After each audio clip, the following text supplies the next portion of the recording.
What is up, everybody? Welcome to Reezy Talks episode number 72. And today we're super stoked to have Ryan and Lindsay, also known as Runzy and Runzy Now on Instagram. What's up, guys?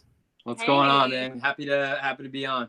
Dude, I'm super happy to have you guys. So, in a nutshell, this episode we're going to talk a lot about shoes and selling shoes, but what we're not going to talk a lot about is Amazon. But before we get into talking about stuff, we'll let some of the live people show up. If you guys have questions, What is up, everybody? whoops, I did a super rookie move. But if you have any questions, all caps questions in the chat, and we'll get those answered. But let's start off with like the most important question: who is Runzy? So it's Rinsey. Rinsey. Right. Super simple. Don't overthink it. It's Ryan and Lindsay. Rinsey. Okay. Boom. Yeah. Yeah, we're Boom. based out of Portland, Maine, and we started reselling in June of 2017 because we got fired from our jobs, and we didn't want to go find another job somewhere else. And we were playing around with flipping, toasters and wooden bowls and crap that we found at Goodwill. And then we started selling shoes and got hooked and did not look back. And we've built an entire full-time six-figure business reselling shoes without using Amazon and without using eBay. That is so sick. I love it. So, real quick before we get into it, let's make sure that everyone knows where they can find you. What is your guys' YouTube channel? What's the title? It's just Rinsey. RNZY. Yeah, I think it's actually it's a new YouTube channel, so I think it's honestly some crazy amount of numbers, but I can send the link. Right. I put a link in the description. I hope it's the right one. Yep. Down there. We only have one, so. And also your guys' Instagram, but those are the two main places to get at you, right? Yeah, definitely Instagram is the number one hub, but we've got all the social media channels. You do Twitter too. Yep. I gotta get you guys on Twitter, man. Or cool. I mean, follow you guys on Twitter. I love Twitter. There's not enough resellers on Twitter. It's an awesome spot. So why'd you get into shoes? What happened with shoes? Like why not toasters? Well, we tried a lot of stuff, including toasters, including wooden bowls, and we like handling shoes. I mean, here's the reality in a business sense. Name one person you know that doesn't wear shoes. Right. So the market's not going anywhere, and there's enough fruit on the tree for everyone to grab a piece. Not everyone uses a toaster. Not everyone, uses wooden bowls. We tested on a bunch of different stuff when we were playing around. And when we decided on shoes, it's only because we actually liked handling the product. And we went and of course, the practicality is you got to make profit. So then we figured out how to make a profit. Yeah. No, I love shoes as well. I used to primarily sell books, only sold books for over 10 years. And then someone was like, hey, can you sell Nikes? And I was like, wait, you can sell shoes on Amazon? And so I started getting into it. But now it's hard for me to like go to a thrift store and look for books when I could go and get shoes because I make so much more per every pair. And like you said, they're easy to handle. They're not dirty. I don't have to go to a dirty thrift store, Yep. They're easy to package. They're all the same size. You could stack 500 of them on a wall, Yeah, it's just nice. There's so many good things, but again, the big thing for us was we liked handling them.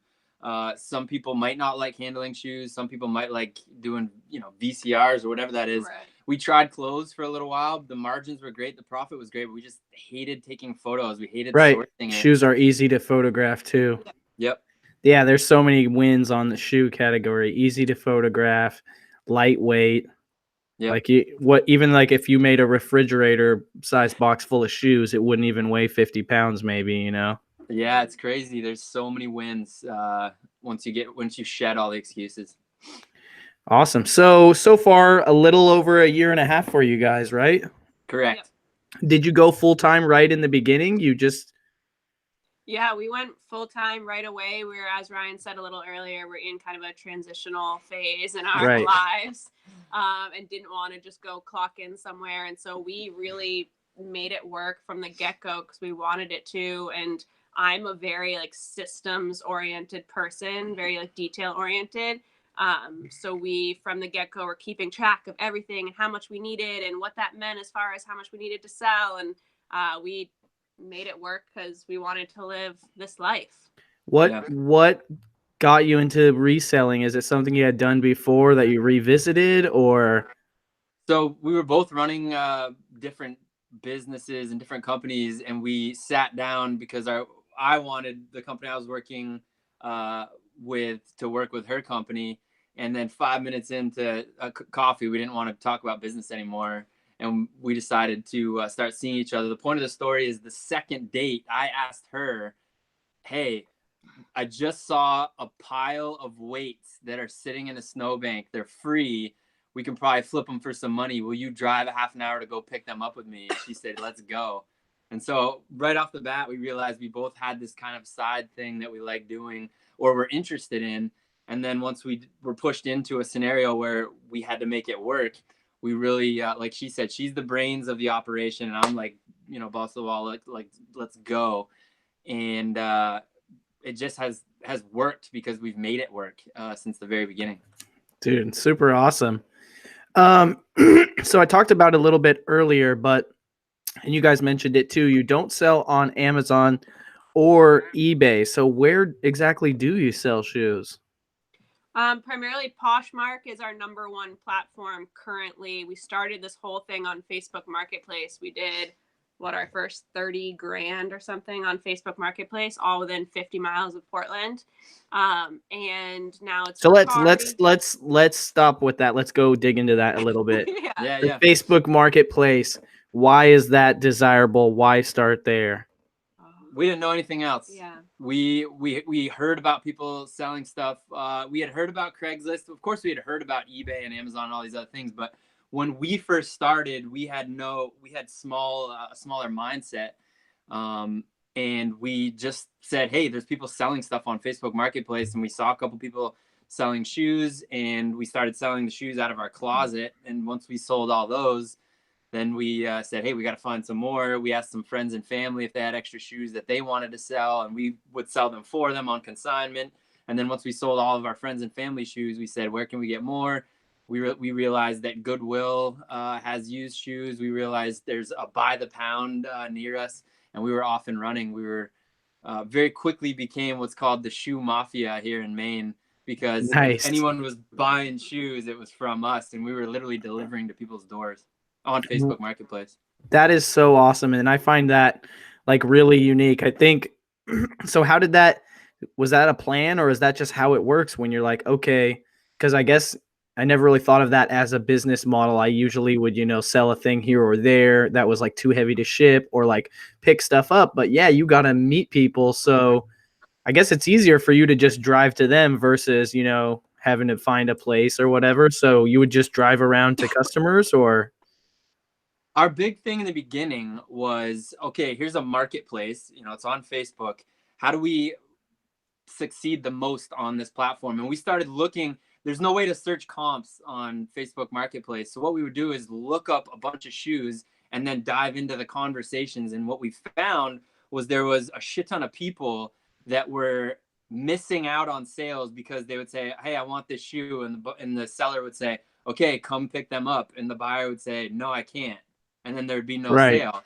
So we said, hey, let's just deliver to the people. And yeah, or at least offer a delivery option, right?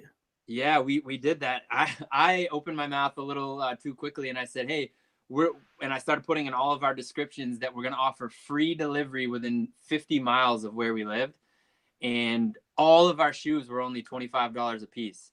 So we had these people, parts of New Hampshire are within 50 miles of where we live in Maine. Right.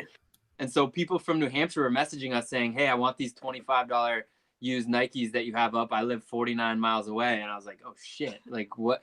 So instead of saying no against what we had just said, I said, well, we're running a deal. If you buy 3 pairs, we'll give you a 4th pair free. So do any of your neighbors or family or friends? So instead of us delivering 1 pair, we were bringing a whole carload and selling 12 or 13 pairs at a time.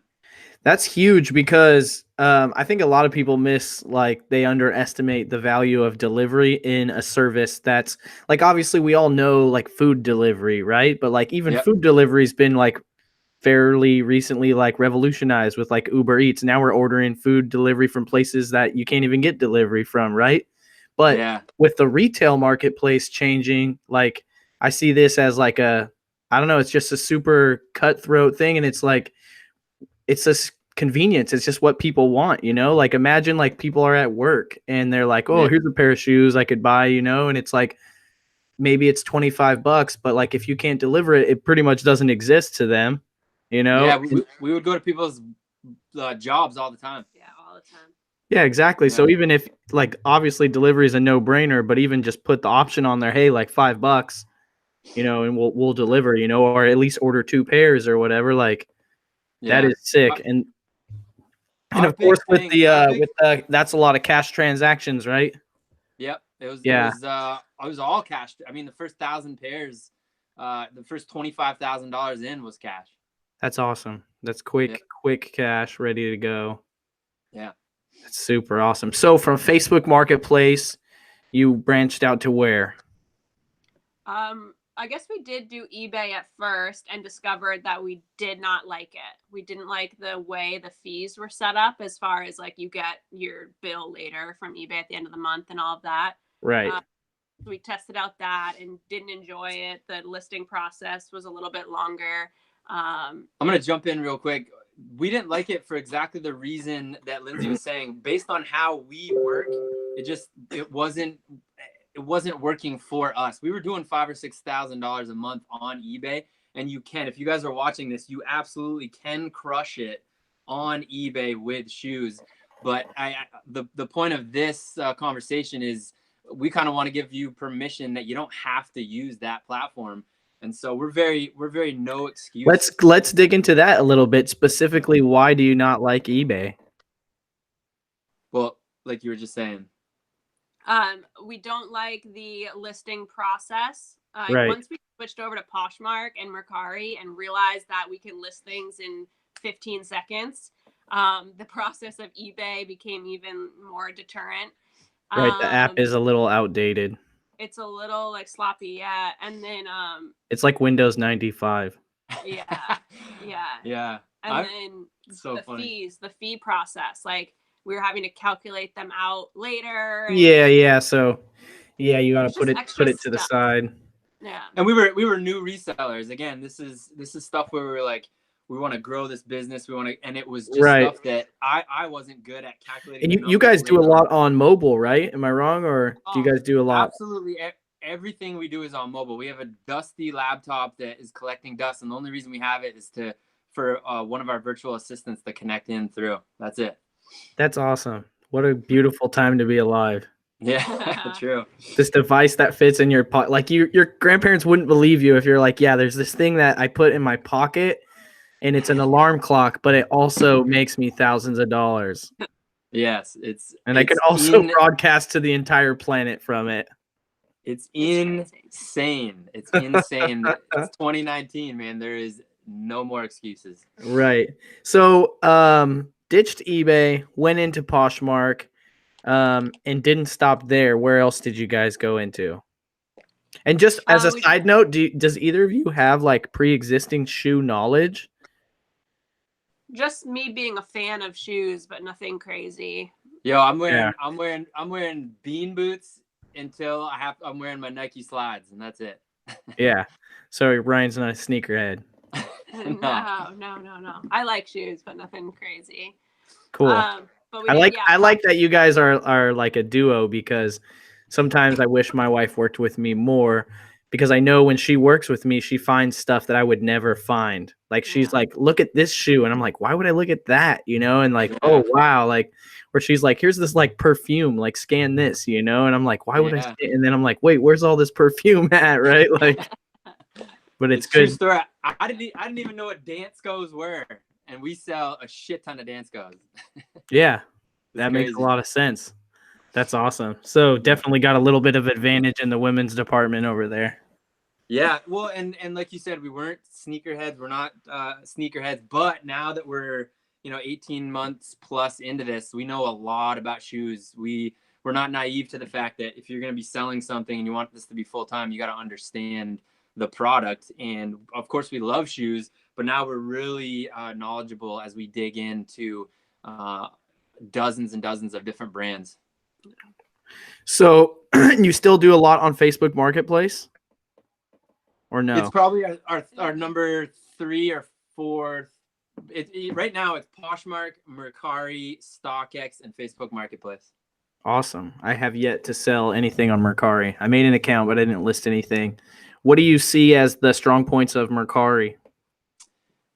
Well, cross listing is super easy when you go from Poshmark to Mercari. It's half the, they take half the cut. It's only 10% versus 20% on Posh.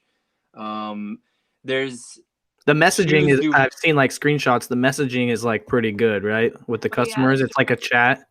Yep, it's like a chat. That's really good. Yeah, they have the chat's really great. The offering back and forth is really good.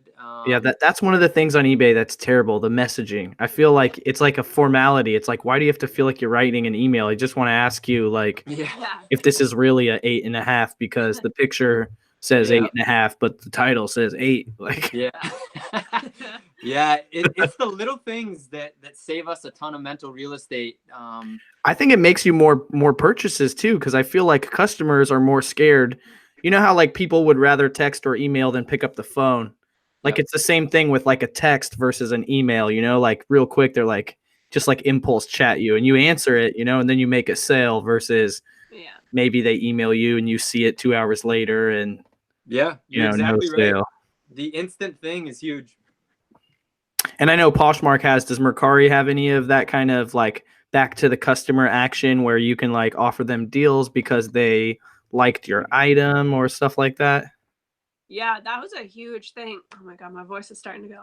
That was a huge thing that we liked about Poshmark was the offers to likers and things like that. And then Mercari just added that within the last, 4 months, 6 months, that now you used to be able to just promote the item where it would just drop the price by 5% to everyone. But now you can promote the item just to the likers and drop it by, I think, 10%. Yeah. So it's the same thing as Poshmark. It's such a phenomenal way to create a sense of urgency for the people who have already shown interest in your pairs. So it's phenomenal. Right. Yeah, that's nice. Yeah, that's like some pro level store action for the little guys. Yeah, I'm telling you, the simple things consistently have added up tremendously for us. I mean, you post something, you use well-lit photos, you write a thorough description, someone says, hey, I like this, and you send them an offer. Right. You guys are all about the little optimization things. I know one of the things that you guys do and you preach about is bringing multiple pairs for your customers when doing deliveries.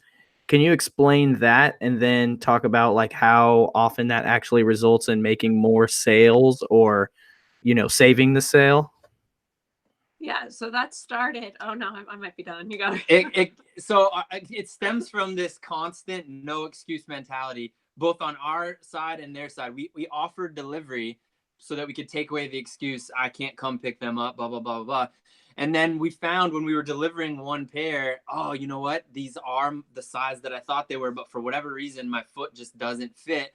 And we were losing the sale. So instead of making up an excuse like, oh, this Facebook Marketplace doesn't work, we said, we have extra pairs. Why don't we bring a half a size smaller, half size bigger? Everything's $25 and see what they say. And then we realized it was like, the guy opening his jacket with all the watches, or we were opening our trunk, but we presented ourselves in a very respectful way. It wasn't like, because we brought 10 pairs, you have to buy 4. It was like, hey, listen, we want these to fit exactly how you like it. So try them on. And if they don't fit, we've brought some other ones. And then they would say to us, holy smokes, if these are all $25, I'll grab a few. Right. And you even have the little red carpet that you roll out for them, huh? Yeah, we're in Maine, man. The weather's always slushy and wet. And so we wanted to make sure the shoes stayed in good condition. And they felt that's a win-win. It keeps the product nice, but also makes the customer feel really nice. Yeah, it's and again, this isn't stuff that we've made up. This is like basic. You take care of the customer that's about to. Yeah. No, I love it, man. It's all super basic, but it's all combined into a new way that like I would say that you guys are probably, at least in the internet space, like of people that are known, you guys are the only people that I know of that are selling shoes this way. You're not selling them on Amazon. You're not selling them on eBay, but you also have this like really massive like door-to-door operation going on, which is, I don't know, it's super sexy to me. I just love it. There's nobody in the way, right? Like you don't need anybody. Like even I guess Facebook, Facebook could screw you, but you could advertise somewhere else, like. Yeah. Well, I mean, I've been kicked off Facebook a ton. Yeah. Like, oh, wow. And what did they kick you off for? I was posting too many pairs of shoes. Wow. In the marketplace, So, I thought they want you to sell stuff. Hey, again, I could have complained. They gave me a bunch of different times when we started. First, they kicked me off for 3 days. Then they kicked me off for 7 days. And I wasn't like, yo, F you, I'm going to keep breaking the rules. I was like, I don't understand why I'm getting kicked off. Can you just explain? They said, if you look at the individual rules in each buy and sell group that you're in, you have to follow those. And I was like, oh, okay. Oh, so if you can post without sending it to those groups though, right? You can, but it's a big lot mistake. Less effective because that's where all the action is. You might as well pick a marketplace like eBay, Poshmark, or Mercari if you're not gonna. Right, because that stuff doesn't really show up because I'm a member of a few of those groups. And sometimes stuff from those groups will show up in my feed, but I kind of don't look at it. So it's maybe if it's someone local that I know interacted in that group, then I'll see that thing in my Facebook feed. But rarely do I ever see anything from Marketplace. Like occasionally I maybe looked for something and there'll be like one thing on the side, like you looked for this, but you're exactly right. I've never really gone into the marketplace and looked. When I'm in there, I'm looking for stuff to flip. You know what I mean? Like, but you're exactly right. Maybe there's not a lot of customers there, and it's all about getting it into their feed. Can you advertise the Facebook Marketplace posts? We have always done it as our personal accounts. We've never done it as like a brand or a company. Yeah. There is extra spots on the marketplace now where you can. Yeah, there's sponsored sections. Yeah.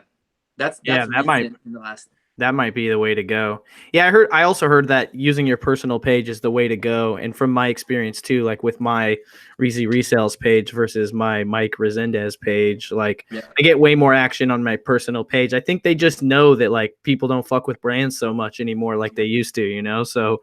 And they're trying to simulate that garage sale environment in the buy and sell groups themselves. And so we've had people flag our stuff because we are selling great shoes for a price that's a little bit under what they're trying to sell it.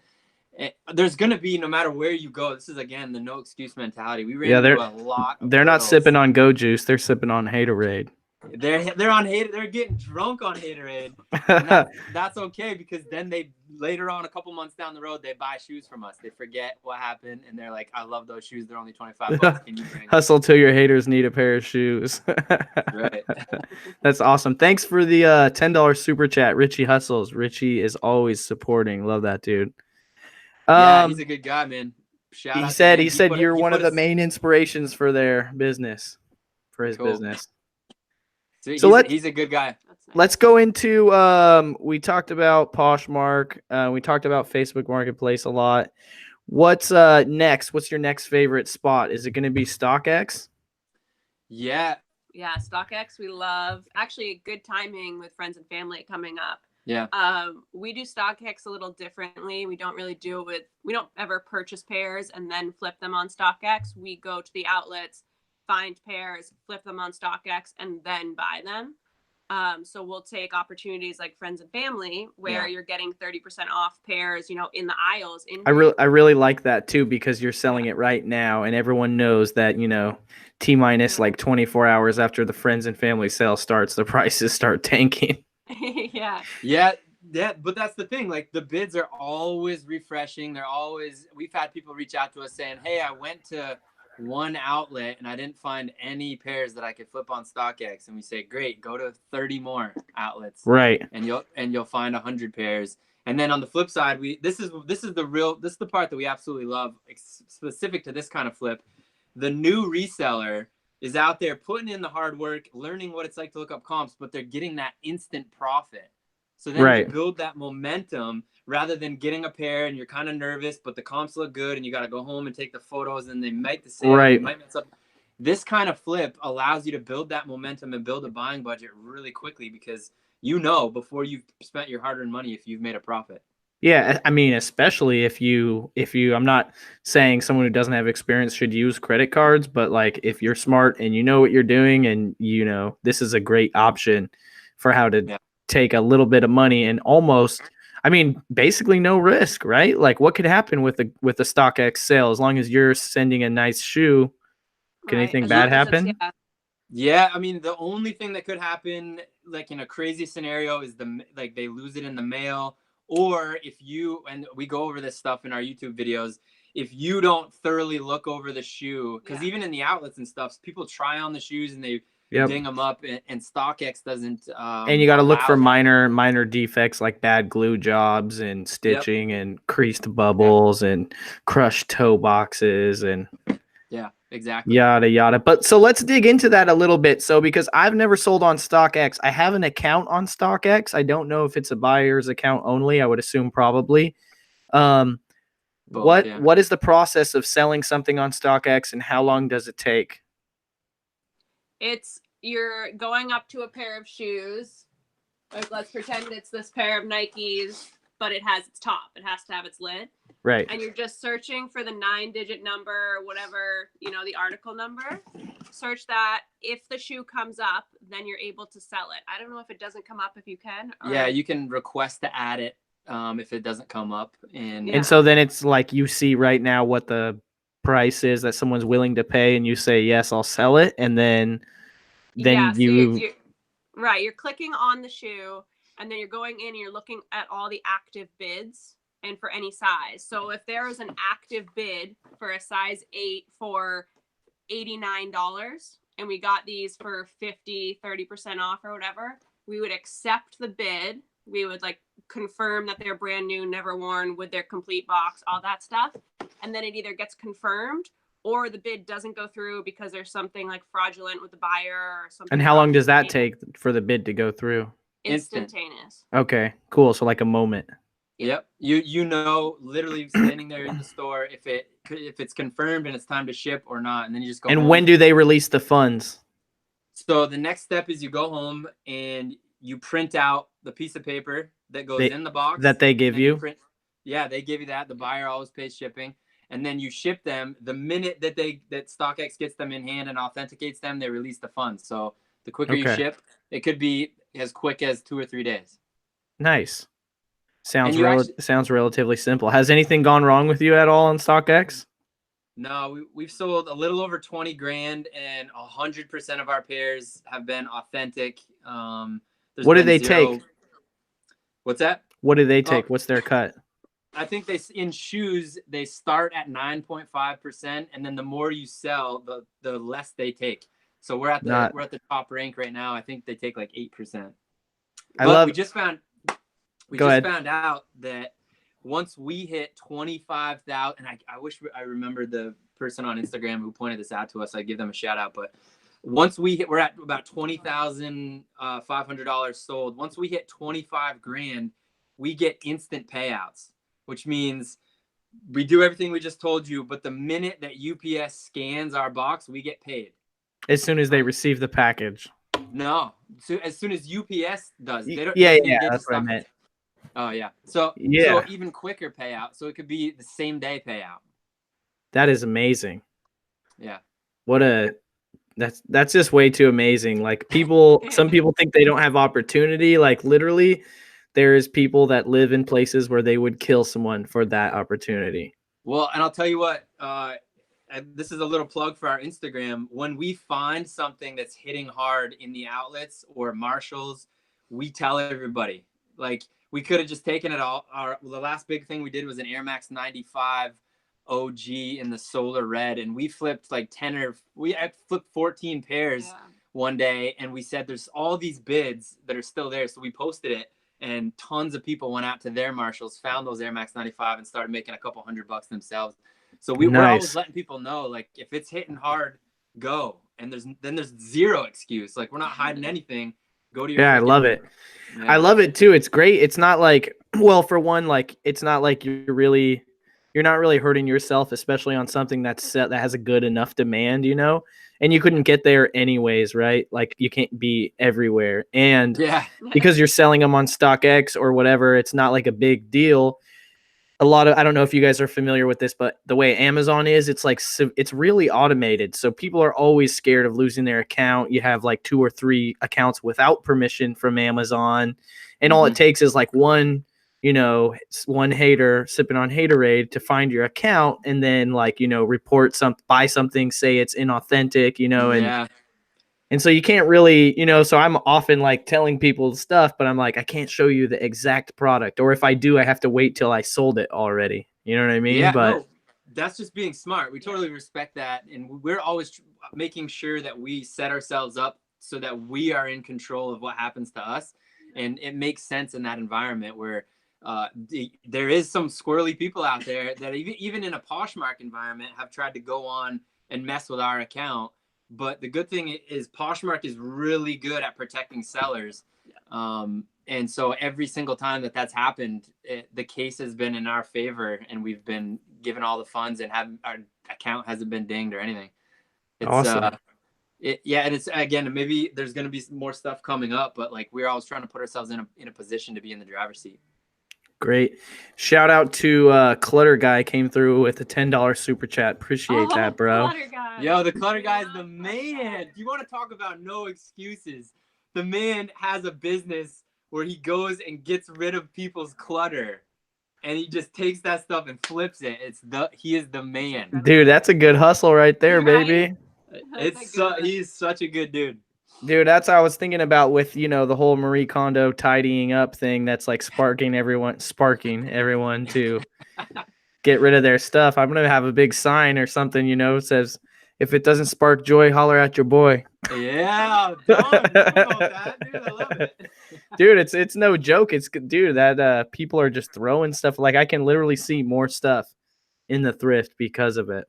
Yeah, it's wild. It's there again. I know I keep saying it, but there's literally no excuses. Like you cannot come up with something. We know families that have 7 children that are crushing in the reselling game. We know kids, you know, that are making over $100,000 a year and now deciding, should I go to college or should I, you know, keep doing, and they know more about business than they're going to ever learn in college. It's crazy. Yeah, no, it's insane. Yeah, I think college, especially for a lot of professions, is already like tired. You know what I mean? Yeah. Like if you're not like a super specific profession, you know, like just look at all the people that are like, that have college debt and they have a job that has nothing to do with what their degree that they're paying for is. Like that's a problem. Yeah, that's that. I mean, we could do a whole new episode on that, man. I could talk about that all day. I'm 35 years old, and I went to college because you're supposed to. Right. And you're supposed to get the debt, and I got the debt, and now I'm looking back, and I'm like, oh my God, what? Like, even like the people who told me to go are like feeling bad that they told me to go, because they're like, man, if you were doing what you're doing right now before, you know, you'd be that far ahead. But yeah, we're basically the same age. I guess I got lucky and dodged the college debt bullet. Yeah, you did. I mean, that's the thing. Like I had a good 4 years, like lots of memories, but the debt is crazy. Right. And like you said, I like how you put it. Unless you have a super specific path, or unless you know you're going in to get the debt and you just want to build relationships with a couple thousand people. Right. Yeah. Something specific, man. But it's even like my business partner went to college for marketing, and like when he gets out, he's already like outdated. It's already like 4 years to 10 years old. And I learned more about marketing than he learned in 4 years of college from following Gary Vee for 6 months. Dude, you watch 2 Gary Vee videos and you save yourself $100,000 of college debt. $100,000. Gary Vee cumulatively saved everyone massive amount. Dude, the super chats just will not quit. Outlets Hunter over here with another $10 super chat. So I have a tradition with the super chats. It's reserved for beer money for when I meet you guys in person. So I hope you guys drink beer, because we have a nice beer fund going. We don't drink beer, but we'll get some crazy seltzer going. Whatever you guys drink, would it kombucha or something? Yeah. Whatever you're Man, into, man. we'll get it done, man. We'll go to the tea house. Huge shout out to Outlet Hunter, man. He's putting out a lot of stuff. We've been talking to him in the DMs. He's doing some good stuff. Nice. He has a YouTube channel or what? We've just connected through Instagram with him, and he's got a big following. He puts out a lot of content and just doing some good stuff. Nice. I'm gonna have to check him out. So after StockX, what's next? Well, I think a lot of the for us or for yeah. What's the next largest marketplace for you? Poshmark, well, I think Facebook, one of the StockX. I've got two answers for you. The answer is Goat and Streamlist, and let me break it down. So Streamlist. Yeah, I'll break it down. A lot of people are asking us literally 12 to 15 times a day. They say, on StockX, does the box have to be in perfect condition? And the answer from us is always yes, it has to be in brand new condition because we're not the judge. Like StockX is the judge. And if it's not, then you might get dinged a fine. But on Goat, you can flip the same exact pair. It doesn't even need a box top. It doesn't even need a box. It can even be used. And so upping our Goat game is going to allow us to hit a lot of pairs that we would normally say no to. In a same environment, you can accept bids that are already there. You can do it in store. You can list. You can do all these. You can create a portfolio. So Goat is number one. We're going to be increasing our Goat. And Streamlist is a new and upcoming marketplace. It's only 2.9% fees.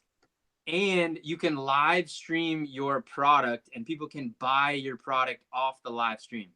So once you like already have it listed, you can do a live stream and show different products. So you nailed it. So basically it's like a Poshmark. It's like with a QVC built in. 100%. And we heard about them through another Instagram account. And it was one of those things one day where we just downloaded the app, started looking at it, posted a few things, sold a pair of boots and said, okay, we're going to dive into this a little more. And then the founders of it reached out to us and they're based out of New England and said, hey, we're trying to get this thing going. Do you want to sit down? We want to learn what sellers really want in this environment. And so we sat down with the founders and they've got some unbelievable plans for this thing. They're doing something that a lot of people want as a seller, like to be able to sit here and say, okay, tonight we're going to go over all of our Air Max, and those who want to jump onto the live feed can. Those who aren't interested in Air Max won't. And then they can literally just boom, they can buy right off the live feed, and we're showing them all angles. There's no like bad lighting. There's no like, it's just like, here's the shoe. Right. Check it out. Yeah, so I've seen people doing this on Facebook Live, which doesn't really support it, but they're just doing it super primitively, so they're like live streaming, showing the products. And then I think in the chat, or they had a phone also you could call. They were just calling out their phone number. So it was live stream on Facebook, but call and say, this item number if you want to purchase it or whatever. Like, yeah. And there's some red flags that came up to us, and we talked about it with them, and they're really on point. They're constantly growing. They're a new marketplace. But if you're saying what's next, Goat is established. I mean, they're not going anywhere. They just got a huge investment from Foot Locker. So you're literally going to be able to buy shoes from Foot Locker and have them sent to Goat to be sold, which is like this crazy thing.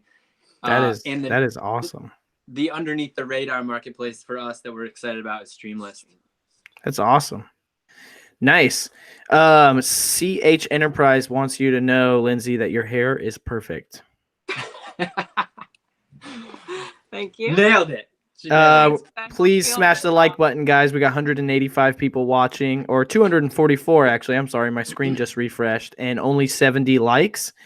So that means a lot of you guys could just move your mouse over there, and that'd be great. Click on that real quick. Yeah, because we're dropping a lot of knowledge. I guarantee, some of you guys are going to be making some money on marketplaces that you never even heard of before, which is super amazing. Do you guys? I think I see some cleats in the background. You guys do much cleats? I don't think you see any cleats. No.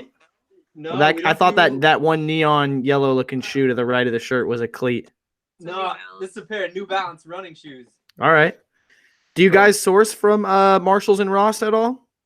We don't have any Rosses anywhere near us, but we're hoping to get to them when we get down, further south. But Marshalls all the time. And Burlington. Awesome. Let's get into some like rudimentary questions. Like, what are your, and I know you guys probably get this question every day, so we'll just remember to clip this out so we can make Instagram content out of it. But cool. What sizes of shoes do you guys like to buy? With a small budget, we buy Youth 6 and Youth 7. And we sell them as the women's equivalent. And then we buy women's 7 through women's 9.5, and then men's 10.5 through men's 13. If you have a small budget. 7 through 9.5 on the women's. Yep. And if you have a bigger budget, then game on. Look up the comps. And for men, you said 10.5 to 13? Correct.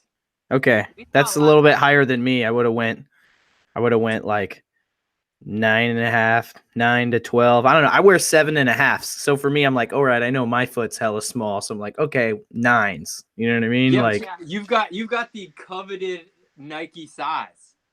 Like, dude, I can wear kids' Nike, shoes. The 7.5 as a reseller, if you can get your hands on a coveted pair in a men's 7.5, it's game on. Why do you say that?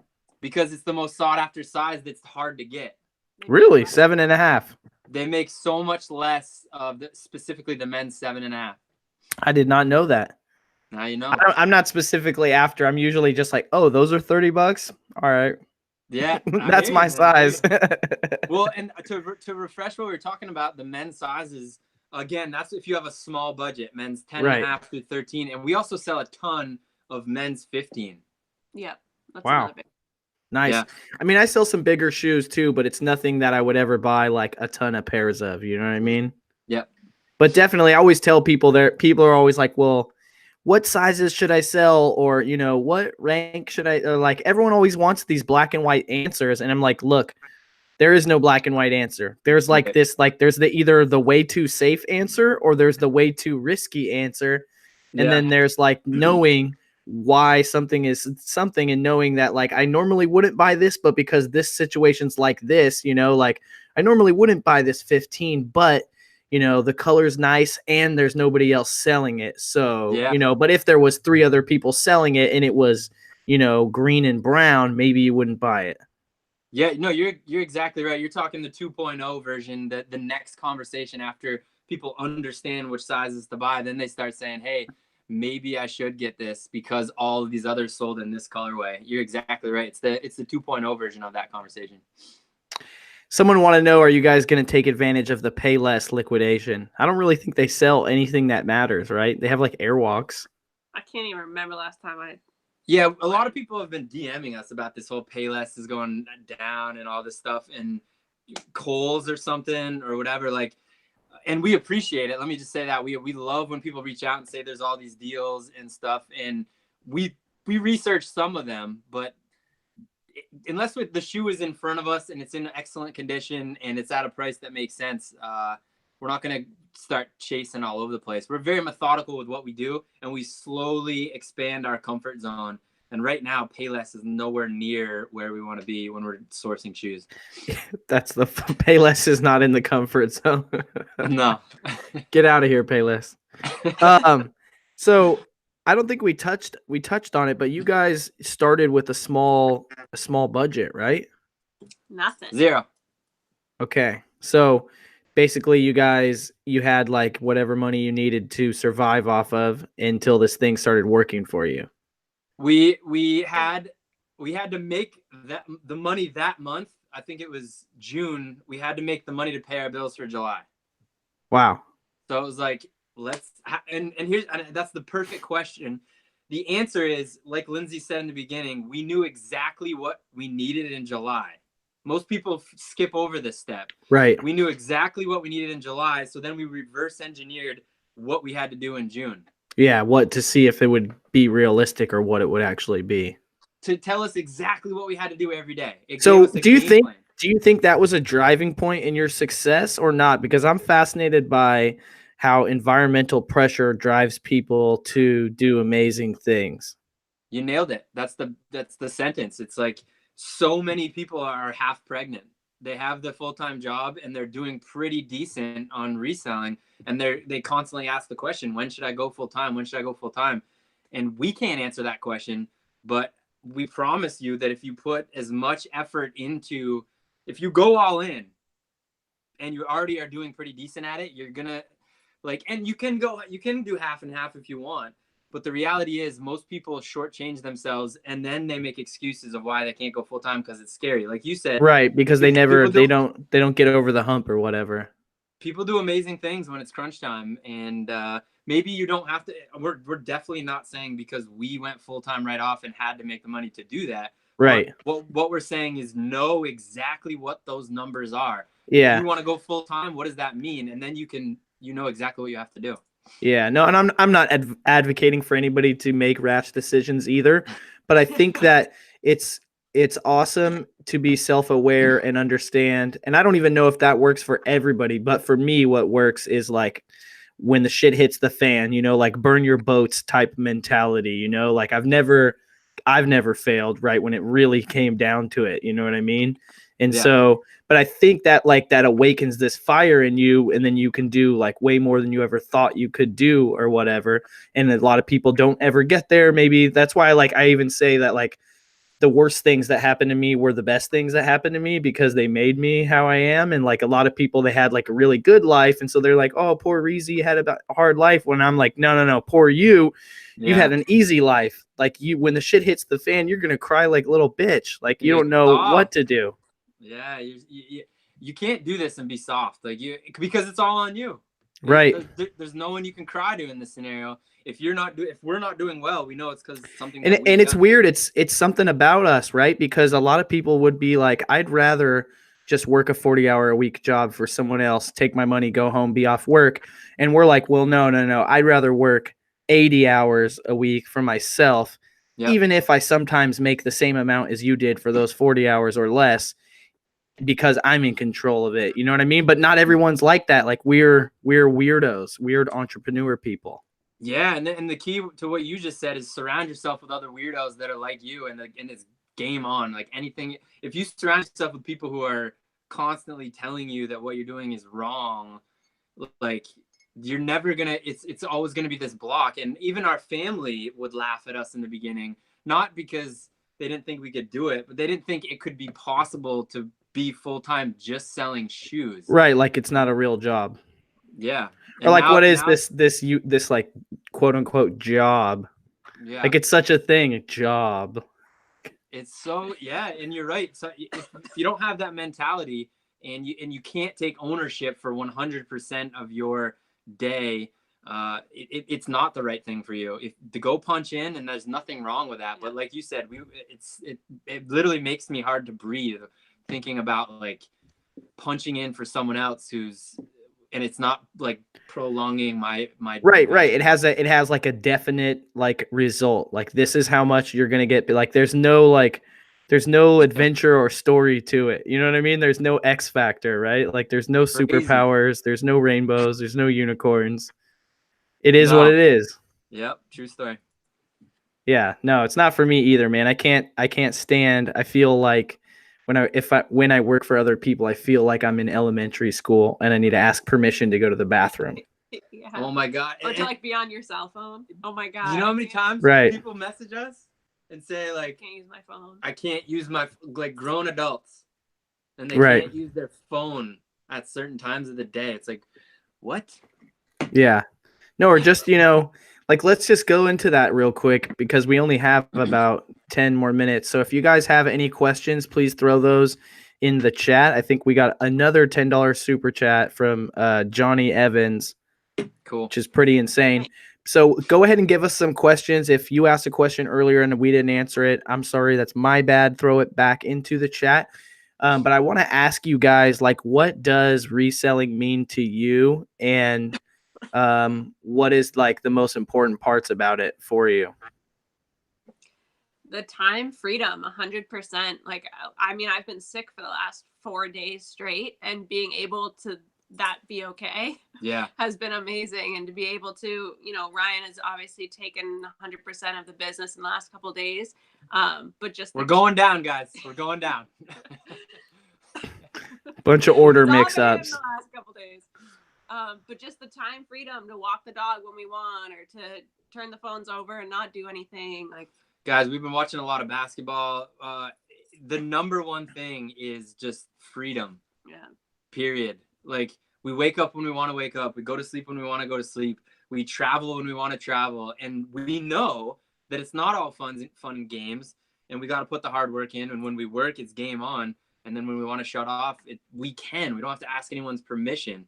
And because of that, our business has grown to a point where we're very comfortable. And I think the next question is whatever comfortable is for you. I mean, we don't need a lot to be very happy. Some oatmeal cream pies and some fruity pebbles for me, and some tea and walking the dog 6 times a day for her. And we have plans. We have big plans. We're gonna start a family. We're gonna get into some real estate rentals arbitrage in 2020. We've got big plans, but the bottom line is we control every single one of our days, and reselling gives you that adventure. So not only giving you that freedom, but like you said, adventure, and is that vehicle that's going to take you places. Yep. Do you see yourself still reselling when you're doing the real estate and stuff in the future? Yeah, absolutely. We're about 80% to where we want to be on a month-to-month turnover, and then we're going to use we're well overpaying all of our bills. We're going to use a lot of the profits and pour them into our real estate rental arbitrage goals in 2020. We've set that goal for ourselves, and that the machine of shoes is still going to be running. Whether that means we build a small team around it, whether that means in some other fashion we handle it, but we're still going to be doing the shoes when we're doing real estate. That's awesome. We got some questions here. Timothy C. He wants to know, how do you guys get health insurance as full-time sellers? I could answer that unless you guys want to answer that. No, go for it. So a lot of people that are full-time resellers, they have the luxury of having like a spouse that has a full-time job that has insurance that will cover them. Or there's some people that are military, or maybe if you're, just starting out, maybe you have like government insurance. But for me and my family, we have insurance through Kaiser Permanente. I don't know if that's like a global thing, but I pay like $700 a month for me and Rosa, like all together, a spousal insurance plan. I don't know what the kids are. I just happen to know because that one recently got revised. So it's not cheap, right? It's like, Right.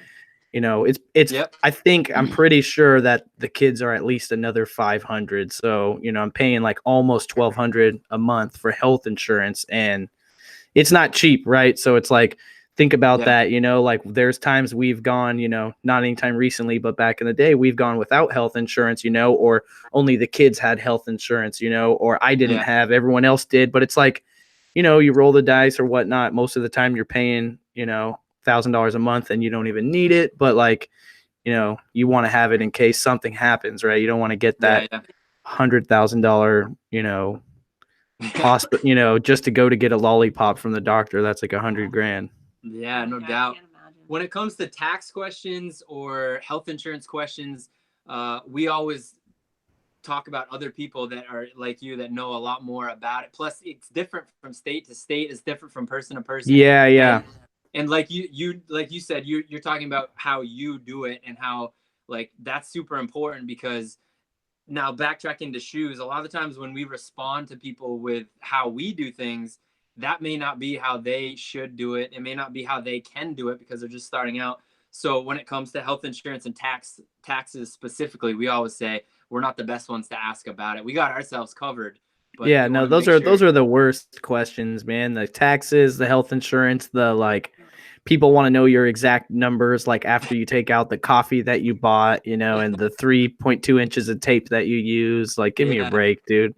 I know how to make money. Like, I'm not, like, I don't want to like count all the last pennies. You know what I mean? I know we're good. Like, I just don't know exactly how good we are. Yeah, and again, if we can't answer the question in the best way, we're going to send people to where they can get the best answer, and that's been our MO for a while. That's awesome. So Christopher wants to know, on the $25 delivery example, what kind of margins are you looking at? Like, what price did you pay for those shoes? I'm assuming used shoes. Yep. And then you're selling them for 25. So, and you got to, drive out there. Yeah, we got them. We were getting them from by the pound or out of our closet primarily, or from friends and family. So buy cost was always under $5, closer to probably $2. And we were selling for 25, and our car was getting 40 miles per gallon, so it was like a couple bucks for gas. So we were so $20 bill basically. $20 bill. Yep. After everything, a $20 bill, and we were doing that dozens of times every day. So a couple $20 bill before tax, Ryan. Before tax. Right. See, that's why she runs the show. I'm like, that's how people will hit you. They're like, no, that's before tax. He also drank a coffee. That's another $2. The Go Juice was like $7. So right, all our money goes. He's drinking up all the profit in Go Juice. We got a question about sales tax. I'm gonna have to refer you to my accountant. I'll hit me up for that later. Someone says, how do you ship these products without breaking the bank? Shipping prices seem like they are through the roof when I look, like $20 for a box big enough for shoes. You guys should take this one. You got this. Yeah, so it sounds like it's coming from someone who uses eBay, which is a lot more complicated in shipping than if you're a new reseller than something like Poshmark or Mercari. Mercari's rates just went up, but it's so simple.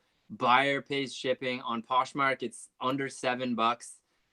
If the shoes are under 5 pounds, and unless you have a big ass pair of boots, they're going to be under 5 pounds. Some giant ass Air Force Ones that are like size 15. I mean, they'll still probably be under 5 pounds.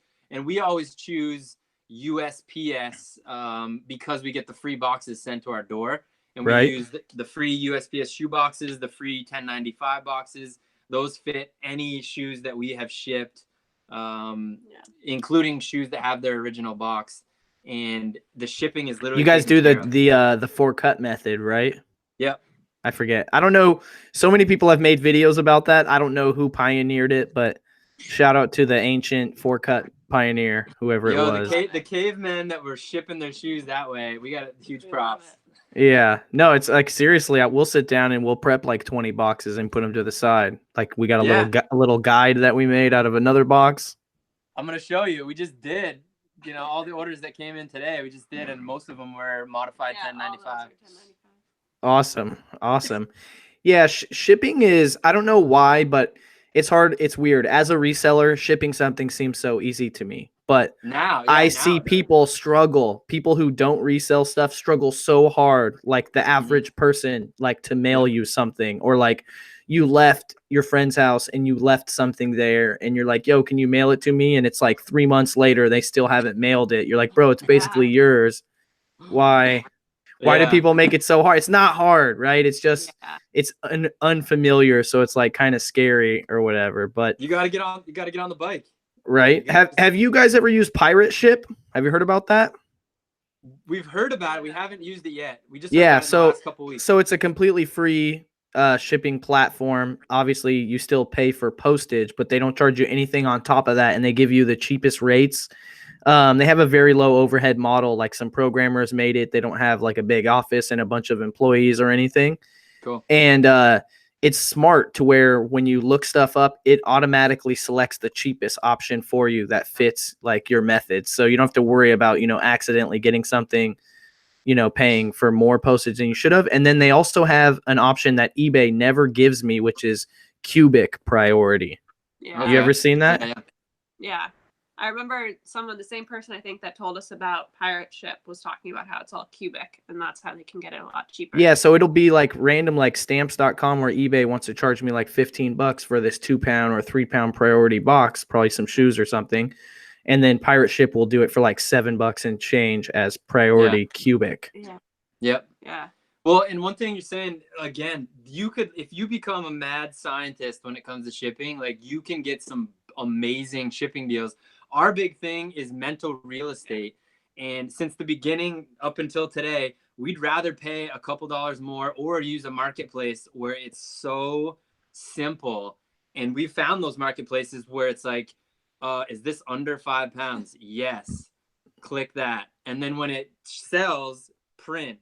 Slap it on the box. I don't understand. It's so easy that they have to be losing money, like Poshmark, Mercari, Mercari Well, for sure. There's no way they have that cheap of a rate. You know what I mean? Like you could mail like what, a 20-pound thing on Mercari for $7.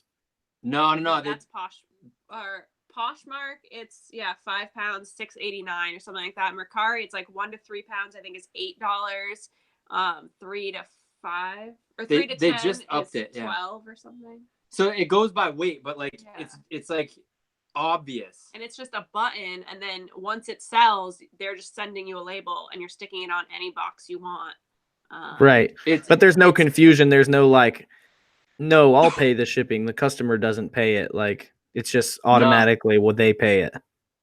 It's buyer pays shipping, or if you offer, here's the best thing, if you offer free shipping, you know exactly after shipping, after fees, after everything what you're getting. Yeah. So it's not like, oh, I thought shipping was right there on the listing creation screen.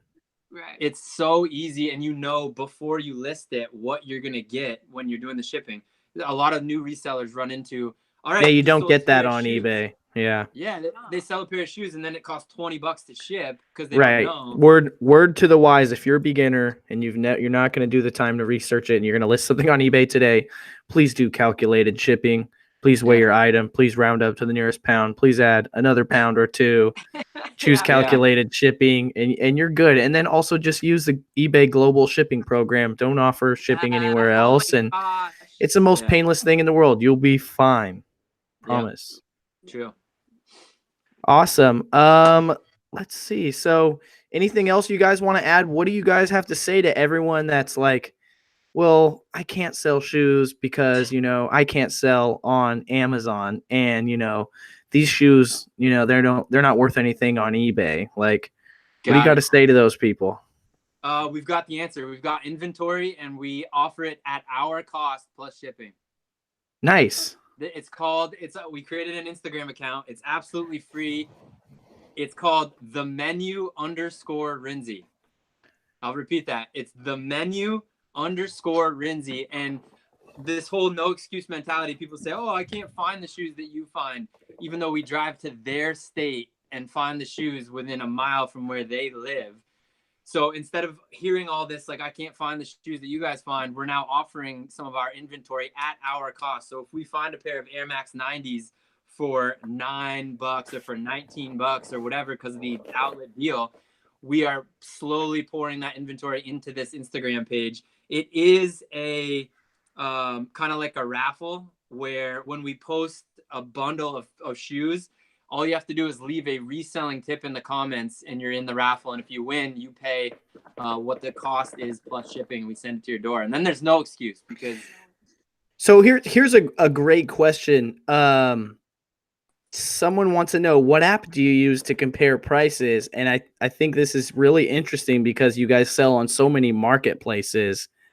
Where do you go to look up? Like, what do you base your price at? Like, are you listing everything on every marketplace, or are you trying to sell these shoes over here because they're selling for $10 more over here? Or how do you do it? By the time we go to the register with the shoes, we have 5 game plans for that shoe, period. And what that means is, yes, we have to take the time to look at the comps on the different marketplaces. If the comps are only good on Poshmark and they're shit on the rest of the marketplaces, we'll pass. Because if for whatever reason the market drops on Poshmark or for what, like, then we're screwed. And I think that happens because people are so one-dimensional. Now the flip side of that is we don't want people to go nuts with like 10 different marketplaces. We built it over the last 18 months very, very gradually, one marketplace at a time. Yeah, that's very smart. Instead of just, servicing the micro economy of one market, you're servicing the macro economy, which is the demand for that actual shoe or that style of shoe. And we are checking the comps on each individual marketplace. Let me repeat. There's no shortcut in this. There is like Sellhound and stuff, which kind of shows you comparison between Posh and Mercari, but we literally will open up Mercari, look up comps, open up Posh, look up comps. And we use this, which is in our pocket all the time. So it's simple. And over time, you get better at looking up the comps. In the beginning, it took us forever. But we said we want to make sure we got a good shoe that will sell. So if you're not willing to put in the time to do that, don't complain when the shoe's not selling. I love it, man. I love it. No excuses. 5 backup plans. Yep. There's nothing like like what are you gonna do? You got good dice rolls. It's like worst case scenario, you're gonna make your money back. You know what I mean? Like that's what I love about smart reselling decisions. You know, like when you're looking at something and you're considering buying and you're like, obviously it's always a risk, I guess, except for like the StockX scenario that we were talking about. But for certain stuff, you can know you're like, well, this is a little risky, but like, is it really risky? Because worst case scenario, I sell it and I'll get my money back. And especially for something like, you know, shoes that are desirable, or like I was at the antique fair the other day. This stuff's only going to go up in value, you know, like this. I was holding this like Indian Tibetan knife and they wanted like $20.